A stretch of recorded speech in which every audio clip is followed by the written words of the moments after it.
Hi, I'm Lynn Haskell. I'm the other, better, worse half of the fearless crime-fighting duo, Isaac and Lynn. This is my little introduction thing, my turn to answer a few interview questions, and hopefully you'll learn a little bit more about me. Depending on what the game was, it's going to alter my answer. Card games, I guess Racing Demon is a good one. Flux, especially the Monty Python version, I suggest you go out and buy it. If we're talking sports, to play, I'd say Frisbee, because I'm pretty useless at everything else. To watch, I'd go for cricket or rugby. Board games, Pictionary, it's always fun. Articulate, it's definitely very high on my list, as is Absolute Border Dash, so yes, those are my games, my favourites. This one's kind of hard, because if I was going to be sent off to a desert island with no chance of ever returning and I could only have one book, I wouldn't know whether or not to take one where I wouldn't know whether or not to take one that I haven't read before, or whether to take one that I have read before and really like, so I'd probably go for the latter. So if I could take one book that I love to pieces, probably American Gods by Neil Gaiman.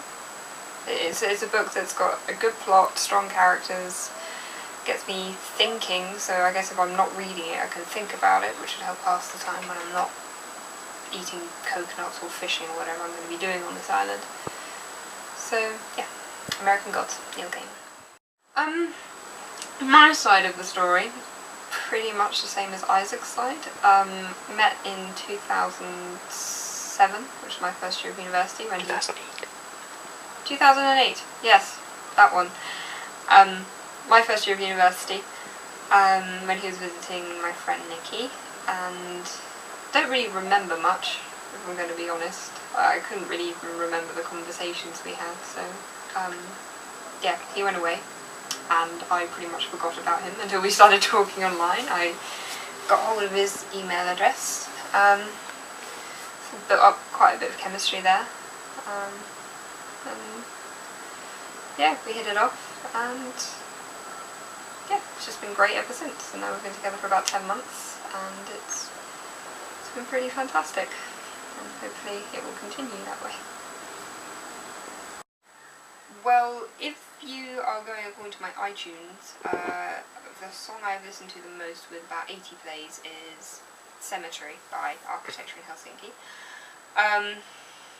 The way I work with songs is I'll listen to one and I'll love it, and I'll listen to it and I'll listen to it until I get bored, and then I'll go away and then I'll find another song that I love, and then I'll listen to it, get bored, go away, and then rediscover the first song. So I sort of flip about between songs and musical genres, and maybe buy an album if I like all the songs on it, like Lungs by Florence and the Machine.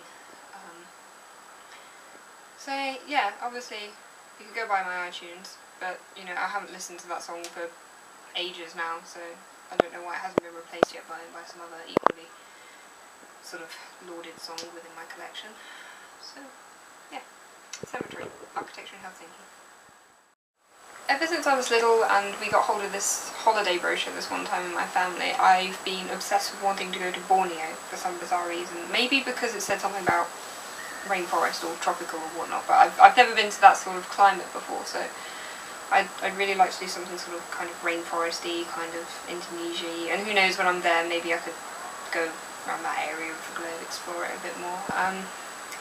Never really been to, yeah, Borneo, or maybe around Singapore perhaps, or Indonesia, Australia, Japan, China, that kind of area is one place that I'd really like to explore one day, so if I could go there, definitely would.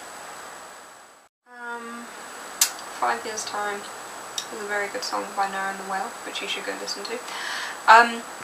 Myself in 5 years, I don't know. I'd like to be married and have a job and be living in America, doing what I have no idea. I don't know what I want to do with my life now. I'm confused.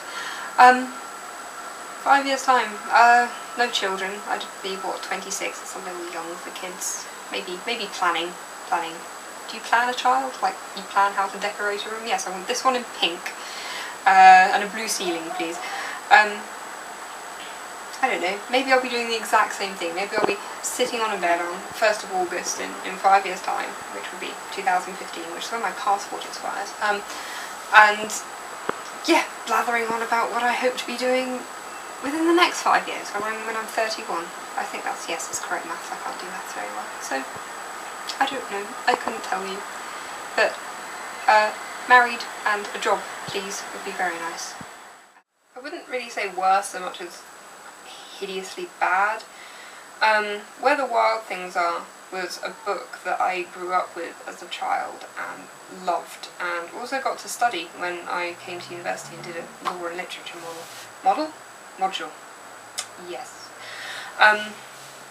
But turning a 10-page simple children's book into a feature-length film seemed like a good idea in theory, but when it was put into practice, it didn't seem to do much. Like, the kid was whiny, the film didn't really go anywhere, nothing seemed to be resolved at the end of it, so yeah, it was just a bit flat. And the other thing that bugged me was that in the trailers, you heard Arcade Fire's Wake Up, which is the song I love, and seemed to really sort of encompass the whole Where the Wild Things Are thing.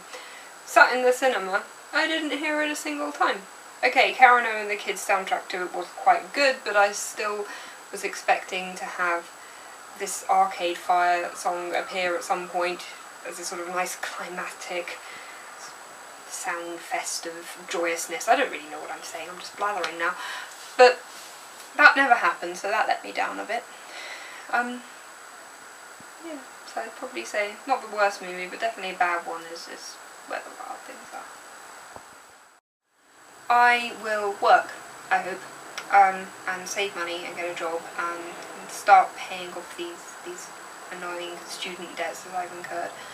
I will also try and work out how to get to the States, because the education visa route that we had planned has fallen through, because the school that I was going to go to doesn't have I-20 status, whatever I-20 status is, so they can't release a form for me to get a visa to go there.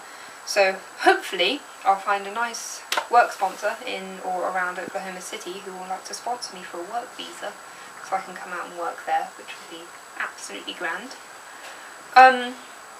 So yes, I've been working and saving and trying to get a visa. I will probably most likely be eating and sleeping and hopefully socialising a bit, and maybe even keeping this blog up to date.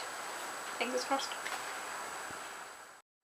If I started up my own restaurant, it would have to be in the States, otherwise the plan would be a bit weird for England. I would have sort of an English-themed restaurant serving wonderfully English things like bread and butter pudding, savoury and sweet, toad in the hole. I do roast dinners every so often, and then, I don't know, for puddings, Victoria sponge and French fancies or whatever English people have. I can make cucumber sandwiches. I don't understand the point of cucumber sandwiches. Americans probably won't understand the point of cucumber sandwiches, but they're cucumber sandwiches. And attached to this little restaurant would probably be sort of a second-hand rare books bookshop thing that I'd quite like to run a bookshop one day. That would be my ideal job. Have a bookshop with sort of an English cafe attached, serving pasties and whatnot, and a shop cat. Maybe. That would be nice. I'd like that. If I could do that, that would be grand. If anybody's watching this and wants to finance me for this, please do.